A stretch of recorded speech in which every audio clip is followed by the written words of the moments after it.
हरे हरे राम राम राम। तो आज हम तिथि पालन कर रहे हैं प्रातः काल से।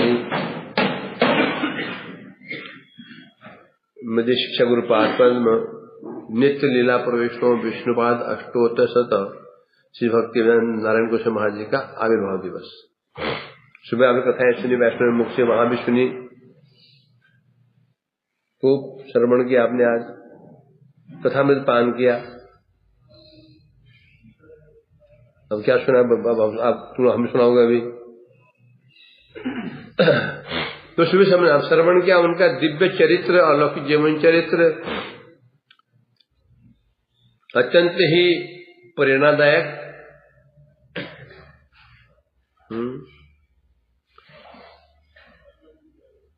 निज श्रेष्ठ जानी आए ना कीर्तन में, अपने श्रेष्ठ मानना, पूजा की आशा रखना, ये जो है भक्ति विरुद्ध चीज है। त्रिनादि भी सुनिचे न करो रूपे सुनना अमान्य न माने कीर्तने सदा। ये जो मंत्र है, महापुरुष जितने परिकर हैं, जिन्हें महापुरुष फॉलोवर्स हैं, उन्हें इस मंत्र में दीक्षित होना होगा। जो इस मंत्र में दीक्षित हो गया, तो किस मंत्र में, जिन्हें चार ये जो मंत्र, जो चार नियम है, चार जो शर्तें हैं, जिन्हें पालन कर लिया, वो महाप्रभु का अनुगत है। गौर अनुग है, गौरानु रूपानु। यदि यही पालन नहीं किया उसने, तो कोई महाप्रभु का उसको अनुगत नहीं मान सकते हैं। जिन्हें हमारे महापुरुष हैं, गुरुवर्ग हैं, उनमें ये गुण दिखे जाते हैं, ये चारों गुण दिखे जाते हैं। क्योंकि बिना इसके तो शुद्ध वैष्णव नहीं बन सकता। शुद्ध वैष्णव किसे कहते हैं? जिसके मुख से शुद्ध नाम निकलता है। और शुद्ध नाम का लक्षण क्या है? शुद्ध नाम का क्या लक्षण है? अक्षर तो वही है, अशुद्ध की बोल रहे। जिस नाम में निरंतरता हो वही शुद्ध नाम है। निरंतरता नहीं, शुद्ध नाम नहीं है। कीर्तन सदा हरि जो बोला गया, निरंतर नाम करना, यही है शुद्ध नाम का लक्षण, यही है। वो निरंतर होगा। क्यों होगा? क्योंकि नाम का उस नाम को शुद्ध नाम किया नहीं जाता, नाम होता है। तो होता है तो फिर उसको तो बस नहीं है। तो सोचोगे मैं नाम ना करूं, तुम रोक नहीं पाओगे। इसे कहते शुद्ध नाम। और ये कब होगा? चारे गुणी हैया करो। तो यद्यपि नित्य मुक्त महापुरुष है, तो भी इन्होंने जो आचरण दिखाया, कैसे दृढ़ादि भी सुनीच है, तरोरपि सहजनो अमानी मानत। जिनमें उदाहरण के हमने उदाहरण के द्वारा देखा, कैसे दीनहीन थे, कैसे सहिष्णु थे, कैसे अमानी, कैसे मानद। ये वैष्णव गुण है। ये वैष्णव कभी अवैष्णव में नहीं आ सकते हैं। कैसे मानद थे? अभी कुछ महाराज, कौन महाराज है, शाम को सुबह आए थे, दोपहर आए थे, जो है ना प्रभुपाद जी की तिथि का जो देखभाल करते, क्या नाम उनका, तो आए थे प्रियंद महाराज जी शिष्य में ख्याल में। तो वही कह रहे थे, महाराज जी की विशेषता देखी गई है, क्या है? निरपेक्षता, न मेरा न तुम्हारा, सब भगवान का। अहम मम नहीं, केवल क्या है, सब भगवान का है। इसे बोलते हैं समभाव संपन्न है। मान अपान तुल्य मित्र पक्षी हो। अर्थात जो वैष्णव का क्या लक्षण है, उसके लिए कोई अपना पराया नहीं होता, सब उसके लिए अपने ही होते हैं। सब समो हम सर्वभूतेषु है। वो कैसे होता है? ब्रह्मभूत प्रसन्नात्मा न कांक्षति सम सर्वभूतेषु। समस्त भूतों में समान हो, उसकी बुद्धि रहती है। और ये जो मैं और मेरा जो है, ये मैं मेरा चक्कर में पड़े हुए, यही है माया। मैं और मेरा, यही है माया। तो इनका ऐसा नहीं था। अब मैं या तुम, मैं और मेरे पड़े हुए हैं कि नहीं, इसका लक्षण क्या है? क्या लक्षण है? हमेशा मैं अपनी वस्तु को बचाने की चेष्टा करूंगा, अपने जन, जो मेरे अपने जन है उनको उठाने की चेष्टा करूंगा। यदि ऐसा है तो समझो व्यक्ति मैं मेरे पड़ा हुआ है, समभाव संपन्न है। समभाव संपन्न का संपन्न कैसे होगा, कब होगा? जीव समभाव संपन्न कब हो सकता है? सनातन, समभाव संपन्न कैसे हो सकता है? जीव कब होगा? वो कब होगा? भाव अवस्था में। जब संबंध ज्ञान हो जाता है तब समभाव संपन्न हो जाता है। संबंध ज्ञान उदित नहीं होगा तो समभाव संपन्न कोई हो नहीं सकता है। अनेक जगह हमने देखा भाई, अब अपने को तो हर कोई देखता है, अपने मठ को हर कोई देखता है, अपने शिशु को हर कोई देखता है, वो दूसरे के मठों को देखना, वही बात चल रही थी ना, भक्ति विकास गोविंद महाराज जी तब मठों हम नहीं आए थे, 3-4 साल हुआ होगा। तो उस मठ के ऊपर जो कुछ विरोधी पार्टी वहां पर दीवार उसको कब्जा कर रही थी, तो उसमें दीवार चिन्ह थी और वो विरोध कर रहे थे, खूब झगड़ा चला। सवेरे वो अब तो अप्रकट हो गया वो गोविंद महाराज जी, भक्ति विकास गोविंद महाराज नाम उनका। तो गुरु के पास आए, गुरु ऐसी स्थिति क्या करें बताओ। लोग जो दुष्ट लोग हैं, जो विरोधी लोग पड़ोसी कब्जे जमाना चाहते हैं, तुरंत उसी में पाठ शेष होते सुबह 15-16 लोग भेजे थे, उनमें तीर्थ महाराज के अनुगत्य में मैं भी उसमें था, क्यों हमारे ये मारपीट होनी ना। तो 15-16 लोग आए थे और दीवार चिन्ह रहे थे, उधर पत्थर बरसने शुरू हो गए, पत्थर बरसने शुरू हो गए, झगड़ा हुआ, पुलिस आ गई, यहाँ पत्थर वहां से पत्थर चल रहे थे, पुलिस दोनों पक्ष ले गए, जेल में थाने ले गई। तो गोविंद महाराज जी को भी उनका और बोले कोई काम नहीं करेगा, सब शांत। जैसे पुलिस गई, 4-5 तो लेबर थे, 15-16 हम लोग थे, कितने हो गए? 21 लोग। सबने मेहनत किया और 1 घंटे में ही दीवार तैयार कर दी, पक्की। वो तुम जानते हो भारतीय कानून है, एक बार चीज बन जाती है फिर तोड़ नहीं सकते। 1 घंटे के अंदर सब लोग धड़ा, कोई जो सब कर ईट दे रहा, कोई ये दे रहा, लेबर भी फटाफट करते। उससे पहले वहां निपटारा होता, उससे पहले यहाँ दिमाग चिन गई। सोचो ना, अब जब पूरी संभावना है वहां पर पत्थर चलेंगे, सिर फटेंगे।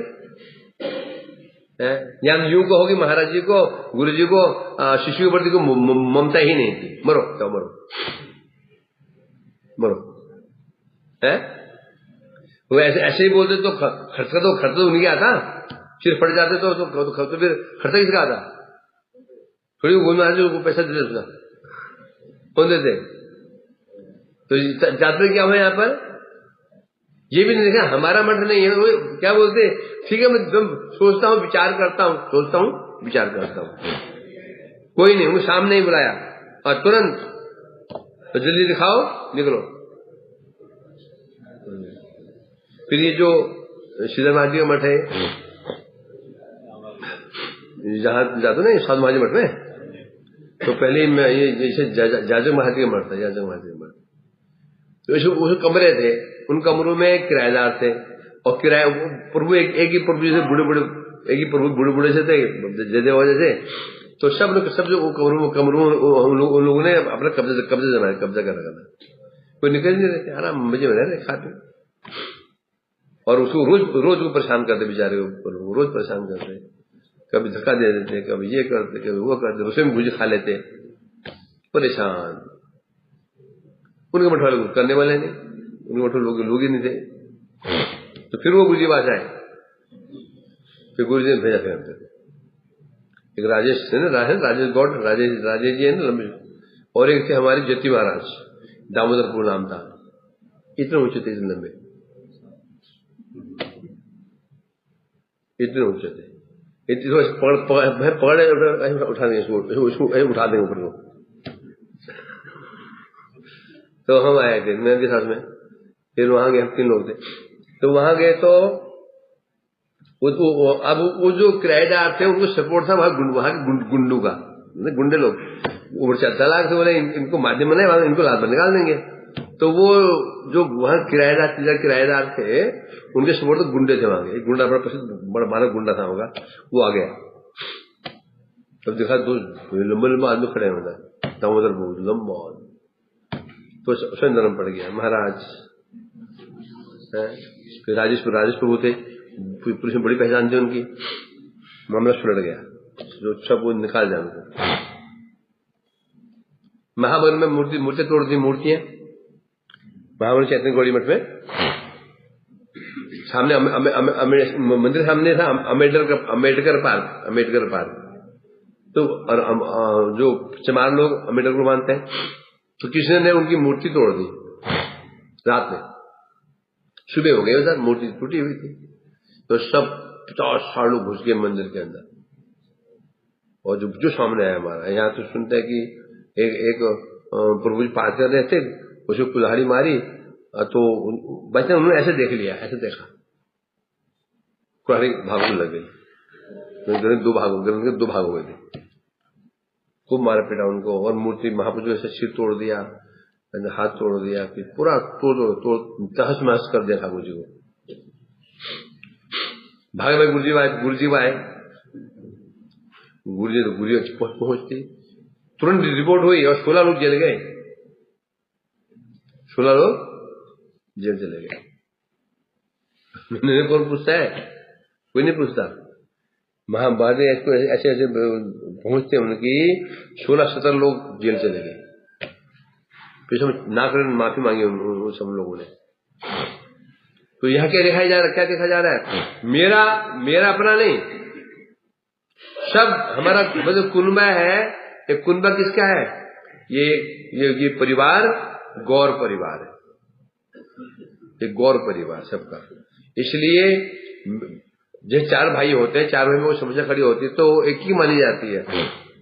तो यहाँ इसे कहा गया है समभाव संपन्न।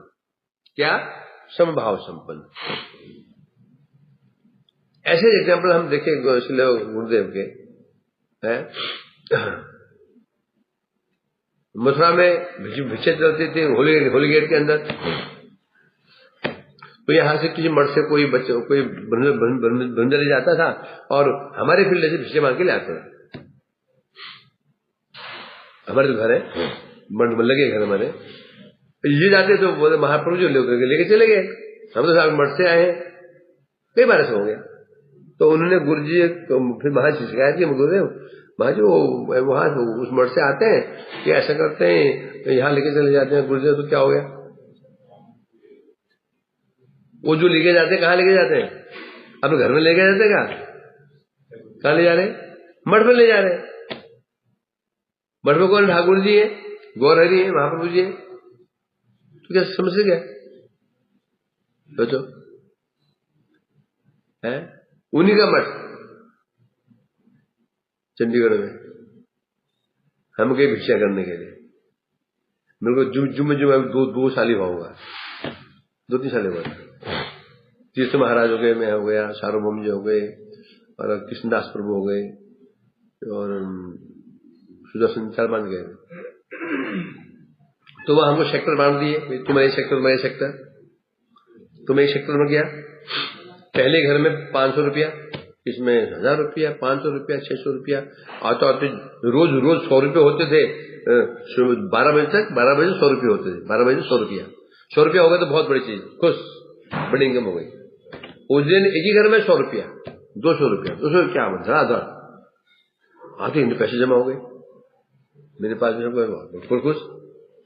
अगले दिन क्या हुआ, पुलिस पहुंच गई, वहां के मठ इंचार्ज थे, पुलिस लेके आ गए, तो पुलिस वाले, वो बगल में धर्मशाला थी, हम धर्मशाला में रुके हुए थे, पुलिस आ गई, हाँ पता ही नहीं हुआ क्या था। जहां हम जा रहे थे ना, जहां हम जो पैसे दे रहे थे, वास्तव में वो उस मठ के ही गृहस्थ भक्त थे, जो डोनर थे, जो दान करते थे। वो सोचे कि हम उस मठ से आए हैं, उधार ले जा रहे हैं, कोई 151 251, कोई ये बहुत पैसे दे रहे। तो उन्होंने उस पैसे कह दिया, तुम यहां नहीं रह सकते हो, तुम यहां से कुछ 36 सेक्टर बहुत दूर वहां से चंडीगढ़ बाहर ही वहां कर सकते हो। और हमको बिस्तर बांध करके वापस आना पड़ा। गुरु जी को शिकायत किया, गुरु जी क्या बोलते हैं, तुम गलती तुम लोग गलती है, जब उनका फील्ड है, जहां उनके लोग लगे हुए हैं, तुम वहां क्यों गए, बल्कि तुमने उनकी हानि कर दी। तो क्या हानि कर दी है? उनको जो देता होगा 500 रुपया, हम पहले ना भिक्षा करने जाते थे, हर साल वो व्यक्ति दाल देता है 31 किलो। पहले जानते थे ऐसा क्या करता है, अच्छा महाराज जी तो 21 किलो लिख दीजिए, अब तो 31 किलो देते थे, अच्छा तो ठीक है लिख दीजिए। गृहस्थ चेष्टा करता है कितना कम दान देना, जो हमेशा देता है दान 51 किलो, पहली बार देंगे क्या बोलेगा, अच्छा महाराज तो लिख दीजिए 21 किलो। बोले आपकी रसीद तो 51 की है, अरे 51 की है, तो महाराज बोले देखो जो उनको 500 रुपए देते होंगे और तुमको उसने 100 रुपये पकड़ाया, आ गए, उनको 500 रुपये देता होगा वो, और तो तुमको उसने अकाउंट पकड़ा दिया। अब बताओ लॉस किसका हुआ, हानि किसकी हुई, हानि मठ की हानि हुई कि नहीं हुई। तो ये विचार असंभव ऐसे विचार असंभव है, कोई ऐसा नहीं कर सकता। तुरंत मना कर देंगे, उनको बोल दो यहां मत आए। ये जो देखा जाता है, ये तभी हो सकता है जब संबंध ज्ञान हो भगवान के साथ। हमारा संबंध क्या है, तब ये फिर मठ में भेद नहीं होगा, ये मेरा मठ उसका मठ, ये मेरा शिष्य उसका शिष्य। शिष्य के विषय में ऐसा ही है। आज तक के इतिहास जीव को सही बात को छोड़ दो, फिर कोई भी ऐसा आचार्य दिखा दो है जिन्होंने सबके शिष्यों को पालन पोषण किया हो, पालन दिखा दो, कोई ऐसा आचार्य ऐसा है। हो सकता है उसमें 1-2 मठ के हो सकते हैं कोई, परंतु सब मठों के किसी मठ का भी कोई व्यक्ति, और बड़ी बात क्या है, ऐसा रहे जैसा वो उस मठ का ही आदमी है? जैसे कभी हम किसी मठ में और मठ में जाते हैं ना, तुम देखना तुम्हारे साथ 2-4 दिन रहने जाओगे तुम्हारे व्यवहार में अंतर पड़ जाएगा। तुम्हारे जो तुम व्यवहार करेंगे ना, उसमें हल्की कहीं ना कहीं तुम्हें छाप पड़ जाएगी, हम इस मठ के नहीं है। तुम उसमें जाओगे हम इस मठ के नहीं है। कोई ऐसे रहे ना जैसे उनका ही मठ है, कोई मतलब कि रोक नहीं टोक नहीं, बराबर का अधिकार देना। बल्कि जो दूसरे मठ के लोग उनको अधिक अधिकार दे देना। दिखा दो कोई भी एग्जाम्पल दे, कोई एग्जाम्पल कि ऐसे बता दो, वो महाराज ऐसा करते थे, वो महाराज ऐसे करते थे, बता दो उनको। हर मठ में एक ही गुरु के शिष्य रहते हैं प्राय, या उसी संस्था के लोग रहते हैं। केवल एक इस्कॉन को कोई भी को, इस्कॉन में कौन रहते हैं कि इस्कॉन के सदस्य रहते हैं, और वो जो रहेंगे भी उनको चेंज करना पड़ेगा। यदि इस्कॉन में इनको रहता है तो उनको वहीं के बंदे रहेंगे, या उनको भी वहीं से दीक्षा देनी पड़ेगी। और मठों में ऐसा ही है। केवल एक मठ ऐसा था हमारे मठ में कि किसी गौड़ी मठ, जहां सबके शिष्य और बराबर का अधिकार है। किसी के है ना भाई, अरे मैं तो इस मटका नहीं हूँ, मैं तो कोई और मटका हूँ, है ना, ये है ना, तो रहता है ना। नहीं, छाती फुला के रहते थे, क्या छाती फुला करके जो भी वहां रहते थे, किसी की भावना ही नहीं थी कि हम इस मटके नहीं है। और मान तुम्हारे सिद्ध महाराज हो गए, कृष्ण के बाबू, क्या नाम का, क्या नाम, सिद्धांत जी महाराज मैंने, और ये माधव, क्या नाम, माधव प्रभु हो गए, और कितने सारे हैं, हम ही हो गए। हम तो इस संस्था के थे, ये तो संस्था के नहीं थे, हम संस्था के ही हैं, और तो संस्था के लोग नहीं थे, हम मैं समिति के ही हैं। चलो मान लिया है, उनको देखो तो वो कोई करेगा है, अब अपने फील्ड में किसी और शिष्य को भेज देगा, अपने फील्ड में और किसी शिष्य को भेज देगा क्या? नहीं भेजेगा, वो कभी नहीं भेजेगा। क्यों नहीं भेजेगा? क्योंकि ये तो अपने गुरु का प्रचार करेगा, गुरु का प्रचार करेगा। भाई तुम किस गुरु हो, तुम शिष्य किसको, नाम तो गुरु का रहेगा वो। हाँ, ये बोलेगा वो मेरे शिक्षा गुरु है। क्या बोलेगा? शिक्षा गुरु है, ये बोलेगा ना, नाम तो गुरु का ही लेगा।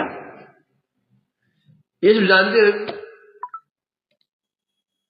कोई मत, अभी तो निकलो सब मठों घूम के आओ, किस मठ में कितने किस किसी शिष्य रह रहे हैं,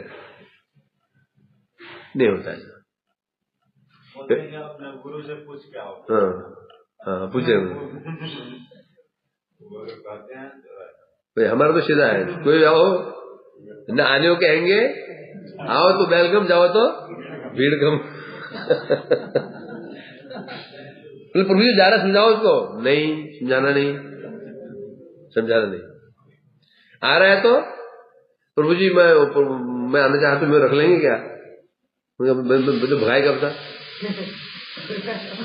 जो अपना आप गया है अपने आ सकता है, जो भगाया गया है वो उसकी एंट्री नहीं है।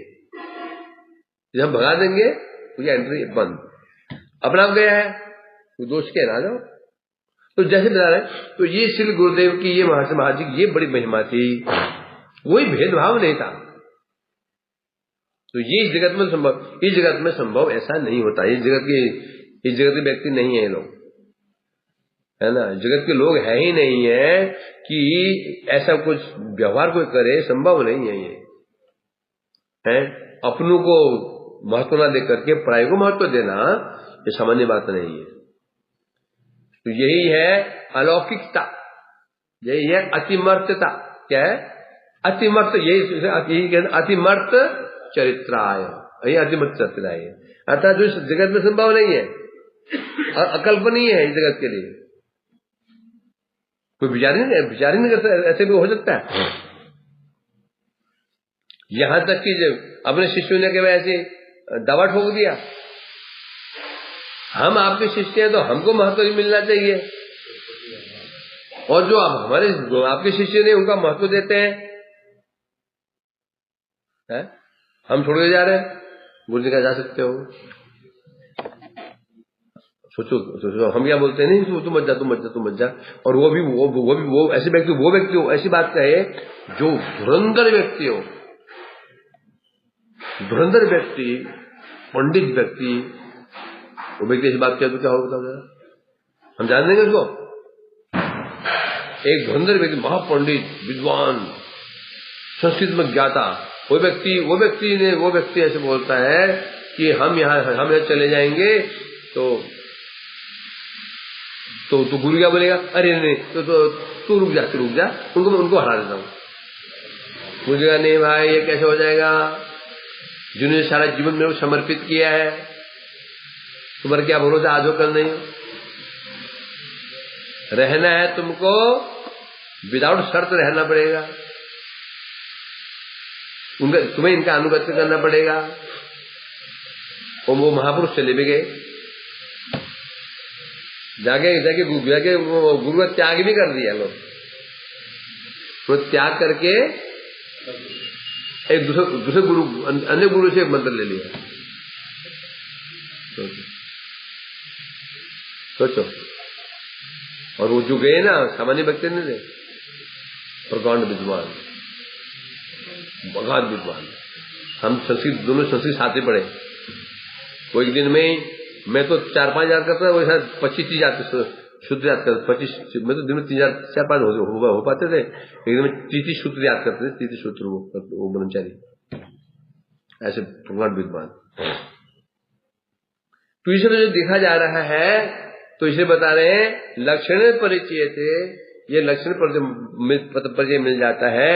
ये सामान्य व्यक्ति जगत के नहीं थे। तो जगत में क्यों आए? जगत में आए क्या करने के लिए आए? कल कहा था न जन्म कर्म बंधन वैष्णव विद्य थे। वैष्णव जन्म कर्म बंधनी नहीं। जब बंधनी जब आए क्यों जगत में? क्यों आए? अपन आचरण धर्म जीवन अपना आचरण करके जीवों को शिक्षा देने के लिए। देखो महाप्रभु का जो मंत्र है सुनादेव सुनिचेन तरो विशेषण अमानी मानद, जब तक इसमें तुम प्रतिष्ठित नहीं होगे तुम्हारा कीर्तन सदा हरि मुख से नाम नहीं निकलेगा। नामाभास तो निकल जाएगा, शुद्ध नाम नहीं निकलेगा। और बचपन में क्या? बचपन में दिव्य और जन्म का हुआ था उच्च ब्राह्मण वंश में, तिवारीपुर पूरा गांव ही पूरा ब्राह्मण गांव ब्राह्मण पड़ा। और माता पिता ब्राह्मण संप्रदाय के वैष्णव थे। और ये ईश्वर विषय में इनके घर में रोज रामायण पाठ होती थी। और ये भी रामायण में बड़े इनकी रुचि थी। एक बार रात्रि में इनको श्री रामचंद्र जी लक्ष्मण और सीता जी के दर्शन भी हुए। बचपन से रुचि रामायण में। तो भक्ति स्वभाव भक्त परिवार है, तो भक्ति तो इनकी स्वाभाविक थी। और नित्य महापुरुषों को छोड़ दोस्तों जागृत हिसाब से भी जो माता पिता पर वैष्णव थे, श्री संप्रदाय के वैष्णव थे, तो ये भी वैष्णव ही नहीं करे। बचपन से भक्ति में बड़ी रुचि इनकी है। स्कूल पढ़ा, कॉलेज गए मैं। अब पिताजी चाहते थे नौकरी करें, इनकी नौकरी करने की इच्छा थी नहीं है। कोई पढ़ा था वो है। अब सोचा कि नौकरी का आवेदन करना है, तो नौकरी कैसे ना करूं। तो इन्होंने सोचा मैं पास ही नहीं हूँ। मैं दौड़ लग रही थी और ये ना दौड़ लग तो रास्ते से वापस आ गए कि लोग देखेंगे मेरे को रिजेक्ट कर देंगे। दौड़ पूरी नहीं की इसने, परंतु ऐसे चक्कर चला इनको शर्त कर लिया पुलिस। तो मैं ऐसे बीच में गड़बड़ करूंगा तो देख लेंगे, जो एग्जामिनर है फेल कर देंगे, बच जाऊंगा। तो हुआ क्या, वो सेलेक्ट कर लिया, पुलिस में भर्ती हो गई। स्पोर्ट्समैन थे। क्या लक्षण है? जब देखा हमने ना, जब परिक्रमा जब होती थी, लगती परिक्रमा चलती थी, गिरिराज परिक्रमा है ना, हम सब लोग भी भागते थे। चलते नहीं, इनकी वजह से लोग भागते थे। वो चलते थे और हम लोग पीछे लोग भागते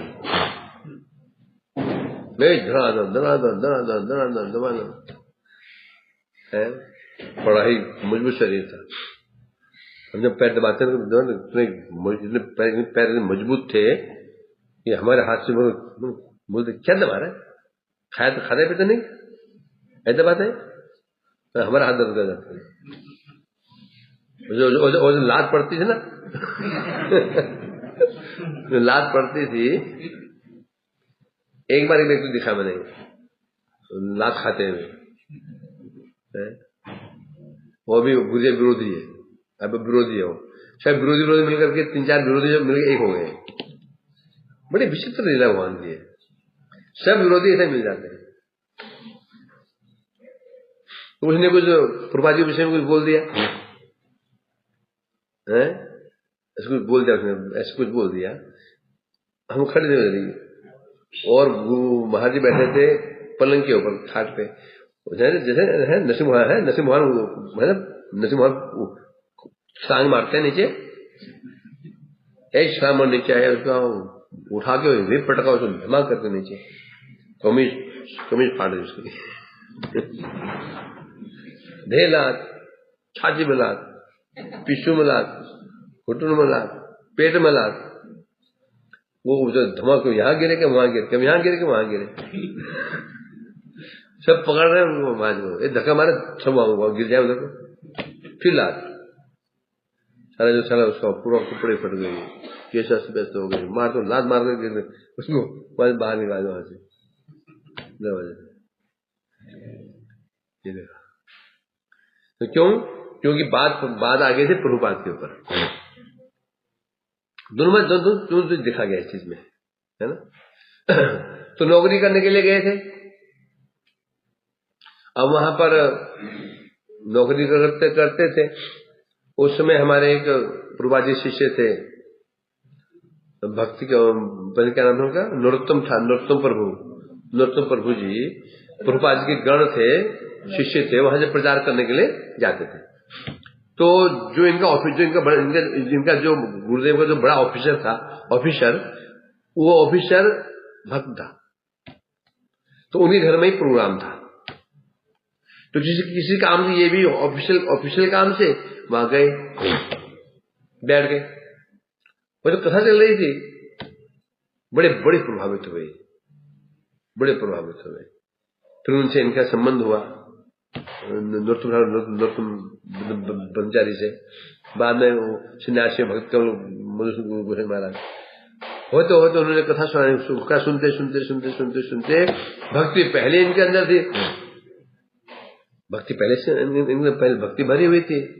अब उसमें उन्होंने उस भक्ति लता जो बीज पड़ा हुआ था, उसमें खाद जल गया है। श्रवण कीर्तन जो है करो सिंचन, ध्यान रखना इसका। भक्ति लता का बीज तो गुरुदेव ने बो दिया, किसान ने अपना काम कर दिया, बीज बो दिया। अब क्या करना पड़ेगा, अब सींचना पड़ेगा। श्रवण कीर्तन जो है, श्रवण और कीर्तन ही खाद और पानी, मतलब खाद भी चाहिए पानी भी चाहिए, है ना। खाद दोगे पानी नहीं दोगे तो भी काम नहीं होगा, पानी दीजिए खाद तो भी काम नहीं होगा। श्रवण कीर्तन जो ले करे सिंचन, है ना। इस प्रकार से बता रहे हैं यहाँ पर, भक्ति जो पहले थी इनके अंदर, प्रभु जी के संग में जाकर के वो कथा सुनते, कीर्तन होते इनका दुराग बढ़ना शुरू हुआ। उसी समय एक घटना घट गई, घटना ऐसे कुछ घटी, इनका कोई बहुत ही इंपॉर्टेंट कुछ डॉक्यूमेंट्स थे, ऑफिशियल कुछ फाइल्स थी, वो फाइल से मिल नहीं रही थी, और वो ऐसी फाइल्स थी जो फाइल किसी और के हाथ में लग जाए तो अनर्थ होने की संभावना थी, बहुत ही गड़बड़ होने की संभावना थी, है ना। अभी प्रेशर भी आ गया, इन्होंने मन में ऐसा आ गया कि मुझे वो फाइल मिल जाए, वही प्रार्थना नहीं कर दी। अगले दिन के जहां, बल्कि वहां कई बार खोज चुके थे, उसी रैक में ऊपर ही फाइल रखी हुई है, ऊपर फाइल रखी हुई है। शायद उन्होंने ये यार कहा था कि ये मुझे मिल जाएगा तो मैं आपको भोजन करूंगा, ऐसे कुछ। तो फाइल ऊपर मिल गई, इनका बड़ा ही आघात लगा है। तो इस बात को इनका मन कथा सुनते उचाट हो गया, और क्योंकि शिला भी यहाँ से पत्र व्यवहार होता था मठ में, श्री प्रभु गुरुदेव से पत्र व्यवहार भी करते थे, तो उनसे प्रश्न पूछना, है ना, प्रश्न बहुत पूछते थे। प्रश्न पूछना महत्व क्या होता है। स्टार्टिंग कहाँ से होती है, स्टार्टिंग होती है प्रश्न से। जब तक हम ये प्रश्न नहीं करेंगे, हम जुड़ेंगे नहीं उससे। खाने पीने से कोई नहीं जुड़ता, खाओ पियो घूमो कोई नहीं जुड़ेगा, किसी नहीं जुड़ता है प्रश्न। जब प्रश्न करते हैं, गुह्यम आख्याति परीक्षित, ये प्रश्न पूछते हैं ना, तो फिर समझ जुड़ना शुरू हो जाता है।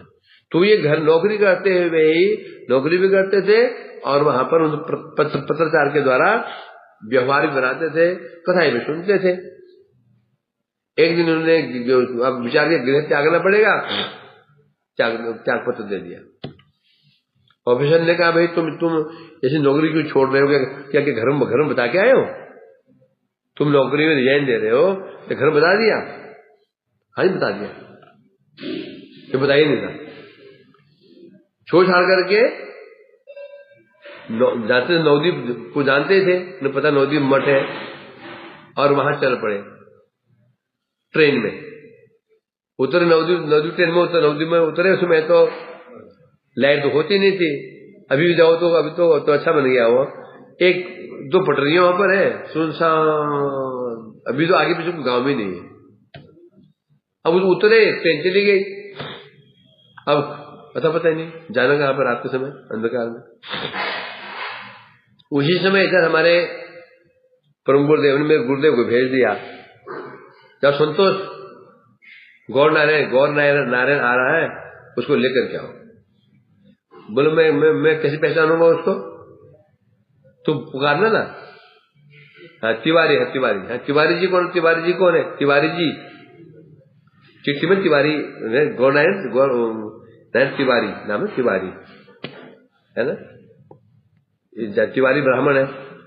तो जो उतरे तो इतने में देखा कि कोई आदमी, कोई लड़का लालटेन हाथ में लेकर के, लालटेन क्योंकि लालटेन देखिए अभी कैसे होती है, कैसे होती है, कैसे होती है? कांच का होता है तो मिट्टी के तेल से जलती है वो तो प्रदीप होता है। लालटेन कैसे होता है? कौन देखा लालटेन में? कांच का शीशा होता है, उसमें बाहर से लोहे का तार का फ्रेम होता है, तो फ्रेम के अंदर चिमनी फंसी होती है। हाँ मिलेंगे ना, क्या मिलेंगे वो, तो उसको ऊपर करना पड़ता है। वो बाहर से तारों का एक जाल होता है, तारों का, उसमें चिमनी फंसी रहती है। तूने देखा दूसरा चीज आज खत तो इसलिए बता रहे, आवाज आई भाई तिवारी जी कौन है, तिवारी जी कौन है? तिवारी जी मेरे नाम को पुकार रहा है, कौन पुकार रहा है मेरा नाम? पास में जाके देखा कि एक लड़का, हाँ बोले मैं संतोष है और मुझे गुरुजी ने भेजा है आपके बुलवाने के लिए। आप बुलाने, गुरुजी ने कहा था कि तिवारी जी आ रहे हैं, उसको ले आओ। बड़ा आश्चर्य, मैंने उसमें तो फोन तो होते नहीं थे, और उन्होंने पत्र भी नहीं लिखा था कि मैं आ रहा हूं करके, वो तो पत्र ऐसे आ गए थे। बड़ा आश्चर्य, गुरुदेव के पास, इनके पास चले गए मैं आ रहा हूं करके, इसी भेज दिया। बड़ा आश्चर्य हुआ है। पहला ही इंप्रेशन इज द लास्ट। पहले इंप्रेशन जो है ना, जब हम किसी व्यक्ति में जुड़ते हैं तो पहला जो प्रभाव पड़ता है उसमें बड़ा महत्व होता है। एंट्री गड़बड़ हो गई, उसको गड़बड़ बड़े प्रभावित हुए। इसका मतलब महापुरुष सामान्य नहीं है, मुझे पता कैसे चला?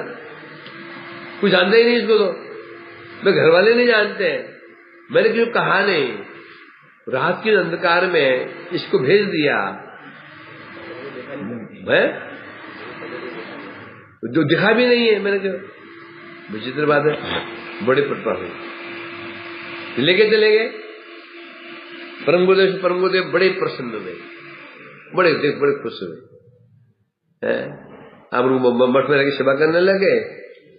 अब एक बार प्रचार में गए थे और वहां उनके गुरुदेव घरवालों पता चल गया कि एक नारायण ये साधु बन गया।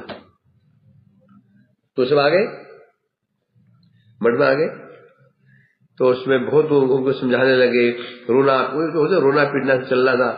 तो गुरुदेव ने कहा, गुरुदेव ने आइडिया लगाया महाजन ने कि मुझे परम गुरुदेव से कहा मैं घर जाता हूँ, सब काम निपटा के आता हूँ, क्योंकि पीछे पड़ गए थे वो लोग, हल्ला कर रहे थे। तो घर में गए, एक बार घर में आ जाए, फिर वापस ना आए। एक बार घर में आ जाए फिर चला आए, हमें क्या आपत्ति है? ऐसे बोलते लोग पहले, है ना। तो घर में लेके करके अब सब लोग पीछे सब घेर के, भाई अच्छी पदवी पर थे, अच्छा बना लड़का, जवान हट्टा करने लगा, ब्राह्मण परिवार का और साधु बन गया, तो सब चारों ओर खबर फैल गई थी कि नारायण साधु बन गया। लोग घेरे और घर में लोग भरे हुए थे, हैं, लोग समझाए जा रहे हैं इनको। इनका एक कुल पुरोहित था, वो विद्वान था। अब ये कम से कम 1-2 साल तो रहे होंगे, तत्व ज्ञान तो हो गया इनको। तो उन्होंने इससे कुछ प्रश्न पूछे, सांप्रदायिक प्रश्न पूछे। विशिष्ट अद्वैत क्या है, द्वैत क्या है? तो गुरुदेव ने कहा कि जो आप समझ रहे हो, हमें साधु नहीं है, हम सांप्रदायिक साधु हैं। हमारा शुद्ध द्वैतवाद संप्रदाय में है। अब वो जो पुरोहित था, वो था रामानुज संप्रदाय में विशिष्ट अद्वैतवाद। जब से प्रश्न पूछा, गुरुदेव ने जो उत्तर दिया ना, तो वो समझ गया कि ये साधु बना है, जहां गया है वो साधु मैंने क्या, साधु क्या परिभाषा है? जटाएं हो, कहीं पड़ा रहे, कहीं घूमे, कहीं आए, कहीं जाए, गांजा भांग पिए, बस कोई मुझे साधु कहते हैं। तुमको साधु बोलता है? कहीं तो भैया बोल देते हैं, कहीं अंकल जी, तो बाबा और कोई ताऊ और कोई पंडित जी बोल देता है। बाबा जी तो बहुत कम बोलते हैं ना, या पर्टिकुलर बाबा बोलेंगे, बाहर के तो वो अंकल जी बोलेंगे। पंडित जी है, पंडित जी ये गाड़ी कहाँ जा रही है, रास्ता कौन से जा रहा है, पूछते ना मुझे। तो वो ये समझे थे ये साधु बनाए, ये जीवन नष्ट हो गया, मैं कहाँ गया क्या नहीं गया। जब उसने कुछ प्रश्न सुने तो समझ गया कि ये जो बिल्कुल परफेक्ट स्थान पर गया, ये कोई गलत जगह पर नहीं गया। अर्थात वहां ये जो साधु बनाए कि खाओ पियो साधु नहीं है, यहाँ भजन साधन भी होता है, अनुशील शासन अनुशीलन भी होता है। तो उन्होंने पिताजी से कहा, नहीं लड़का ठीक है, चिंता मत कीजिए, जहां गया है उत्तम स्थान है। अब माता पिता थोड़ी छोड़ जाएंगे, छोड़ना चाहे, अब कुछ दिन तो आराम से रहे, हिल मिल गए उनमें, समय हिल मिल गए, आराम हिल मिल गए। उन्हें लगा आपको चलो ठीक है। अब रात को सोते थे ना, 3-4 आदमी वहीं पर सोते थे, चौकीदारी करते हैं इनकी, कहीं भाग ना जाए। आप सबको विश्वास हो गया आपको शायद जाएगा नहीं, आपको आराम से रह रहा है। बस एक दिन मच्छरदानी खोली और बिस्तर गोल कर दिया, जाए ऐसे मोटा कर दिया, उसे द्वार खोला और भागे। जानते थे अभी थोड़ी देर में उजाला हो जाएगा, फिर हम पकड़ लेंगे। तो राजमार्ग से नहीं गए, ट्रेन की पटरी हो गई। वो लोग सड़क से भागे ना पकड़ने, वो सड़क के मार्ग नहीं पकड़ा उन्होंने, पटरी होते खेत से होते भागे, नदी पहुंच गए। इसे गए थे। और हम तो मौका होते कि मम्मी फोन करे घर में जाए। समझेंगे नहीं हमारी स्थिति, हम थूकते भी हैं, चाटते भी हैं। ऐसा नहीं होना चाहिए। साधु होता है थूक दिया, चाटता नहीं उसको, मतलब जो छोड़ दिया। फिर वापस मठ में गए, और मठ में बड़े बहुत बुद्धिमान तो थे ही, हर विषय कर्मठ थे, लड़ने भिड़ने में बड़े कर्मठ थे। एक बार वहां पर जहाँ समाधि मंदिर बहुत अच्छे था, वहां पर वो ग्वाले लोग क्या करते थे ना, अपने गाय भैंस अंदर छोड़ देते थे और सब चर भर के समाप्त कर देते थे। इनको पता चला, गए बड़े बांस का डंडा, दूध में सिर फोड़ दिया।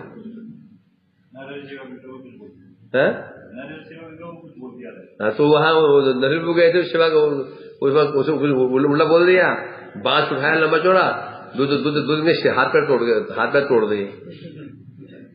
अब वो सर घोष है वो, और हजारों लोग वहां, सैकड़ों लोग, सब बंगाल में बड़ी एकता है, परंतु बहुत एकता, सब इकट्ठे हो जाते हैं टिड्डी मिट्टी की तरह, गेट में हल्ला गोला तो नरे बोलने ने कुछ छिपा दिया, बाहर में निकलना, और ये बाहर कूद रहे बाहर जाने के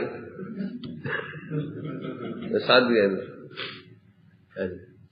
तो भी मठ में रह करके फिर उसमें श्री गुरुदेव का उनके साथ में रहते हुए भजन साधन करने लगे। फिर उनके प्रचार भी करते थे, हैं। फिर परम गुरुदेव की इच्छा हुई उत्तर भारत में मठ होना चाहिए, तो पूर्वाजी आए थे, ये है ना मठोर है डेम्पेन नगर, वहां पे पूर्वाज आए थे, वहां के घर में रुके थे, वहां पे रुके थे पूर्वाज। हाँ, वर्णन मिलता है वो आए थे, मथुरा में आए थे पूर्वाज जी।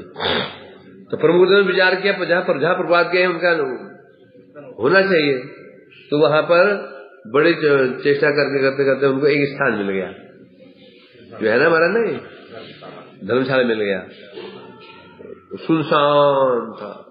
इसमें भूत है ना, भूत रहते थे, भूत क्यों यहाँ 24 लोग क्या करते थे, यात्री आए वो कुआं था, कुआं मार फेंक देते, भूत घूमते थे भूत। हाँ अभी है। तो मिल गया। अब यहाँ इंचार्ज कौन बने, कौन इंचार्ज बने, त्रिविक्रम महाराज सौंप दिया था चिचोड़ा साइड में, बंगाल असम सौंप दिया था, श्री गुरुदेव के पास में था। अभी हिंदी क्षेत्र है, यहाँ तो विचार किया गौर नारायण, 1942 में मठ में आए, 1947 में शायद इनका संन्यास हुआ, संन्यास दे दिया, नाम पड़ गया। पहले क्या था, पहले हरिनाम दिया, क्या नाम दिया, गौर नारायण ब्रह्मचारी दासाधिकारी, गौर नारायण दासाधिकारी। और त्रिभुवन महाराज क्या था, राधानाथ दासाधिकारी। गुरुदेव का नाम सज्जन सेवक ब्रह्मचारी, ब्रह्मचारी थे, दासाधिकारी थे। पहले शादी कर गए, जो शादी कर ले उसको दासाधिकारी कहते हैं, या ब्रजवासी कहते हैं। तुम लोग कौन हो, तुम ब्रह्मचारी हो, समझे क्या नहीं। तो जिनको संन्यास दे दिया एक साथ, नाम पड़ गया, क्या पड़ गया नाम, श्री भक्ति वेदांत नारायण गोसाई महाराज गुरुदेव का, ओम विष्णुपद भक्ति वेदांत श्री माम गोसाई महाराज। और नाम का अनुरूप उनको नाम स्वरूप का अनुरूप नाम मिला, उनका नाम है स्वरूप का अनुरूप, लंबा चौड़ा शरीर, ऊपर तो शरीर था उनका, लंबा चौड़ा शरीर, त्रिविक्रम में लगते थे, त्रिविक्रम में लगते, लंबा चौड़ा शरीर, नाम पड़ गया। और तीनों बच्चे जो ना उनको संन्यास दे करके प्रचार, गुरुदेव को तो सेवा सौंप दी गई। गुरुदेव जो मठ में ब्रह्मचारी थे ना, तब से वो ग्रंथ प्रकाशन कार्य संभालते थे, कार्य करते थे। त्रिविक्रम महाराज प्रचार में जाते थे, और फिर श्री महाराज जी को यहाँ भेजा गया प्रचार करने के लिए, जाओ हिंदी क्षेत्र में जाओ प्रचार करो। और यहाँ जो उन्होंने प्रचार किया, कैसे प्रचार किया, अद्भुत प्रचार किया। जो मथुरा प्रचार है ना, जैसे श्री महाराज जी गुरुदेव का ही है, उसके बाद कुछ नहीं हुआ। महाराज जी नवद्वीप धाम परिक्रमा का चार्ज और था। हाँ वो तो है, मीटिंग होती थी जब है ना, गुरुदेव तो केवल नाम मात्र के ही आचार्य थे, पूरा सेक्रेटरी कौन थे, प्रेसिडेंट तो ऐसे होते ना, सर कौन संभालते थे, श्री महाराज जी। सौभाग्य प्राप्त हुआ जब मैं आया था, पूरा साल गुरुजी मठ में रहते थे। होली से पहले 4-5 दिन पहले जाते थे, और 7-8 दिन बाद लौट आते थे। हम बगल प्रचार में नहीं जाते थे, पूरा साल मठ में रहते थे। प्रचार कहीं था नहीं, दिल्ली में प्रचार था नहीं उस समय 89 के आसपास, और पूरा मठ में रहते थे। तो इसलिए हमें सौभाग्य प्राप्त हुआ, 8-9 साल हमें कठोर शासन में रहे। सुबह शाम तक टोका टोकी, ये परेशान हो जाए। अरे अब सर्दियां आ रही है, सर्दियां आ रही है, सब ऊपर धूप सेक रहे हैं और 4 बजे गुरी पहुंच गए ऊपर। सीढ़ी एक ही थी, तो यहां से कूद रहा है, वहां से कूद रहा है। छत पे जाना निषेध था। एक बार क्या हुआ, एक ब्रह्मचारी था, मन चला, छत में गया, पड़ोस में लड़की खड़ी थी, कोई 6 साल का थी ऊपर से। वो लोग नीचे आए, वो मठ में आए, तो वो दुष्ट और पीछे नीचे उतारा, वहां सिंचाई प्रभु थे, वो धूप सेक रहे थे। वो कह रहे नहीं गुरुजी, ये सिंचाई प्रभु ने किया होगा। वो कह रहे नहीं ये था। तो बार बार बाहर निकला उसको। ऊपर निषेध था, छत में कोई नहीं आएगा और रोड की कुछ झांकेगा नहीं। उन्हें भैया बालकोनी ना ऐसे झांकेगा नहीं, ऐसे झांकते रहेंगे। विश्वास करोगे, छत में जाना निषेध था। घर है, मन चंचल हो जाएगा।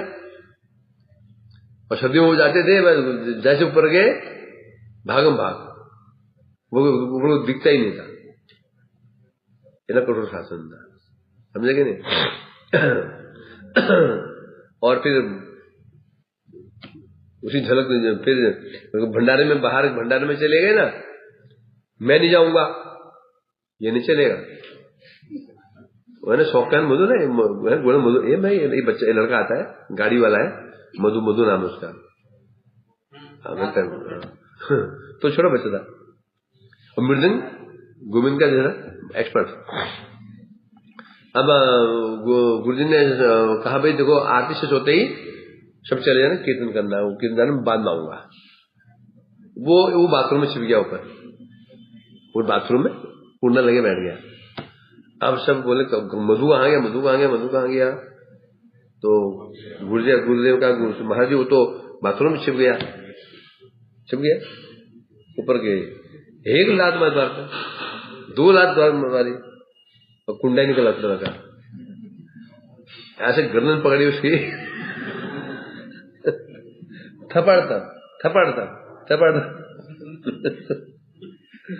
तो भागा वहां से कीर्तन जाने के लिए।